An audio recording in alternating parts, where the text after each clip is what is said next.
ಕಲಿಯುಗದಲ್ಲಿ ಪ್ರತಿಯೊಬ್ಬರೂ ಕಾಯುತ್ತಿರುವಂತಹ ಶ್ರೀ ಮಹಾವಿಷ್ಣುವಿನ ದಶಾವತಾರಗಳ ಕೊನೆಯ ಅವತಾರವೇ ಕಲ್ಕಿ ಅವತಾರ. ಕಲಿಯುಗದಲ್ಲಿ ಪಾಪಿಗಳ ಸಂಖ್ಯೆ ಹೆಚ್ಚಾಗಿ ಭೂಭಾರ ಜಾಸ್ತಿ ಆಗುತ್ತದೆ. ಆಗ ಪಾಪಿಗಳನ್ನು ಸಂಹರಿಸಿ ಭೂಭಾರವನ್ನು ಕಡಿಮೆ ಮಾಡಿ ಕಲಿಯುಗವನ್ನು ಅಂತ್ಯಗೊಳಿಸುತ್ತಾನೆ ಈ ಕಲ್ಕಿ. ಕಲ್ಕಿ ಅವತಾರದ ಜನನ ಮತ್ತು ಕಲ್ಕಿ ಕಲಿಯುಗದಲ್ಲಿ ಏನೆಲ್ಲ ಮಾಡುತ್ತಾನೆ ಎಂದು ವಿಷ್ಣು ಪುರಾಣದಲ್ಲಿ ಯಾವ ರೀತಿಯಾಗಿ ತಿಳಿಸಲಾಗಿದೆ ಎಂಬುದನ್ನು ಈ ವಿಡಿಯೋದಲ್ಲಿ ನೋಡೋಣ. ಅತಿನ ತಡ ತಿಳಿದಿರೋದನ್ನ ತಿಳ್ಕೊಳ್ಳೋಣ, ತಿಳಿದಿರೋದನ್ನ ಹಂಚ್ಕೊಳ್ಳೋಣ. ಕಲಿಯುಗದಲ್ಲಿ ವಿಷ್ಣುವು ಕಲ್ಕಿ ಅವತಾರ ತಾಳಬೇಕಾದರೆ ಕಲಿ ಪ್ರಭಾವ ಹೆಚ್ಚಾಗಿ ಭೂಭಾರವು ಹೆಚ್ಚಾಗಿರಬೇಕು. ಕಲಿ ಪ್ರಭಾವದ ಬಗ್ಗೆ ಹಿಂದಿನ ವಿಡಿಯೋದಲ್ಲಿ ತಿಳಿಸಿದ್ದೇವೆ. ಇನ್ನೂ ಆ ವಿಡಿಯೋ ನೋಡಿಲ್ಲ ಅಂದರೆ ನೋಡಿ. ಆ ವಿಡಿಯೋ ನೋಡಿದರೆ ಈ ವಿಡಿಯೋದಲ್ಲಿ ತಿಳಿಸುವಂತಹ ಮಾಹಿತಿ ಸಂಪೂರ್ಣವಾಗಿ ಅರ್ಥವಾಗುತ್ತೆ. Video link ಡಿಸ್ಕ್ರಿಪ್ಷನ್ನಲ್ಲಿರುತ್ತೆ. ಕಲಿಯುಗದಲ್ಲಿ ಕಲಿ ಪ್ರಭಾವ ಹೆಚ್ಚಾದಾಗ ಪವಿತ್ರವಾದ ಜೀವನದಿಗಳು ಬತ್ತಿ ಹೋಗುತ್ತವೆ. ತುಳಸಿ ಗಿಡ ಭೂಮಿಯಲ್ಲಿ ಕಾಣದಾಗುತ್ತದೆ.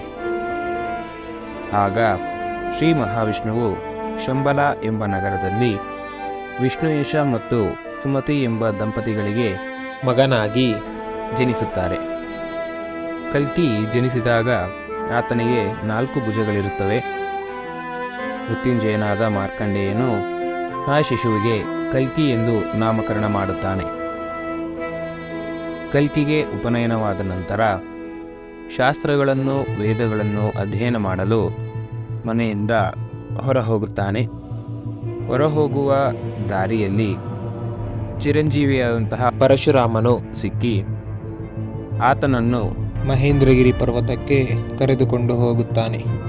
ಅಲ್ಲಿ ಕಲ್ಕಿ 64 ವಿಧದ ವಿದ್ಯೆಗಳನ್ನು, ಧನುರ್ವಿದ್ಯೆಯನ್ನು, ವೇದಗಳನ್ನು ಕೇವಲ 4 ತಿಂಗಳುಗಳಲ್ಲಿ ಕಲಿಯುತ್ತಾನೆ. ಶಿವನು ಒಮ್ಮೆ ಪ್ರತ್ಯಕ್ಷನಾಗಿ ಕಲ್ಕಿಗೆ ಆತನ ಜನ್ಮ ರಹಸ್ಯವನ್ನು ತಿಳಿಸಿ ಬಿಳಿಯ ಬಣ್ಣದ ಗರುಡಾಶ್ವವನ್ನು ನೀಡುತ್ತಾನೆ. ಹಾಗೆಯೇ ರತ್ನಗಳಿಂದ ಕೂಡಿದ ಒಂದು ಖಡ್ಗವನ್ನು ಸಹ ನೀಡುತ್ತಾನೆ. ಅಲ್ಲಿಂದ ಕಲ್ಕಿ ಶ್ರೀಲಂಕಾಗೆ ತೆರಳಿ ಪದ್ಮಾವತಿಯನ್ನು ವಿವಾಹವಾಗುತ್ತಾನೆ. ಆ ನಂತರ ಶಂಬಲಾ ನಗರಕ್ಕೆ ಹಿಂದಿರುಗುತ್ತಾನೆ. ಶಂಬಲಾ ನಗರ ದೇವಶಿಲ್ಪಿಯಾದ ವಿಶ್ವಕರ್ಮನಿಂದ ನಿರ್ಮಿಸಲ್ಪಟ್ಟದ್ದು. ಉದ್ಯಾನವನಗಳು ಮತ್ತು ಸರೋವರಗಳಿಂದ ಕೂಡಿ ಸುಂದರವಾಗಿತ್ತು. ಕಲ್ಕಿಯು ತಾನು ಶಿವನಿಂದ ಪಡೆದ ಖಡ್ಗದಿಂದ ಪಾಪಿಗಳು, ಅಧರ್ಮಿಗಳು ಮತ್ತು ದುಷ್ಟರನ್ನು ಸಂಹರಿಸಿ ಧರ್ಮ ಸಂಸ್ಥಾಪನೆಯನ್ನು ಮಾಡುತ್ತಾನೆ.